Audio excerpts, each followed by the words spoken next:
সারা দেশে তীব্র তাপদাহ হতে রক্ষা ও বৃষ্টি চেয়ে এবং জনজীবনে স্বস্তির আশায় মিরপুর পলাশনগর ইলিয়াসউদ্দিন মোল্লা সড়কে সালাতুল ইস্তিসকার বিশেষ নামাজ আদায় করেছেন ধর্মপ্রাণ মুসলমানরা।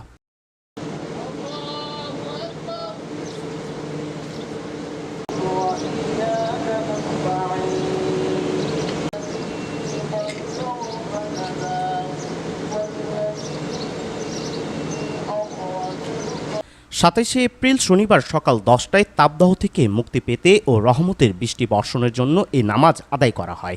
পলাশনগর কেন্দ্রীয় জামে মসজিদের সভাপতি বীর মুক্তিযোদ্ধা আব্দুর রব মিয়া, সাধারণ সম্পাদক মোহাম্মদ দেলোয়ার হোসেন সহ উক্ত মসজিদ কমিটির আয়োজনে সর্বস্তরের স্থানীয় ও বিভিন্ন এলাকার শত শত ধর্মপ্রাণ মুসল্লিরা এ সময় বিশেষ এই নামাজ আদায় করতে জড়ো হন।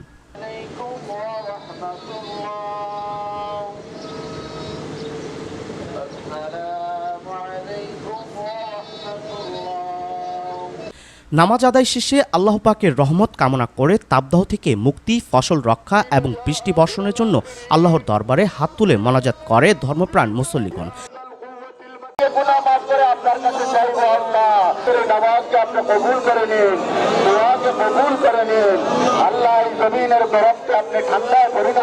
গত 2 সপ্তাহ থেকে তীব্র তাপদাহ বইছে।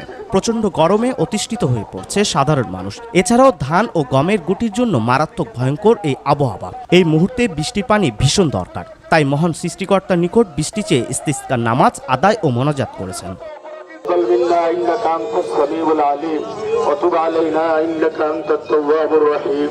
وصلى الله تعالى على خير خلقه محمد وآله وأصحابه أجمعين برحمتك يا أرحم الراحمين।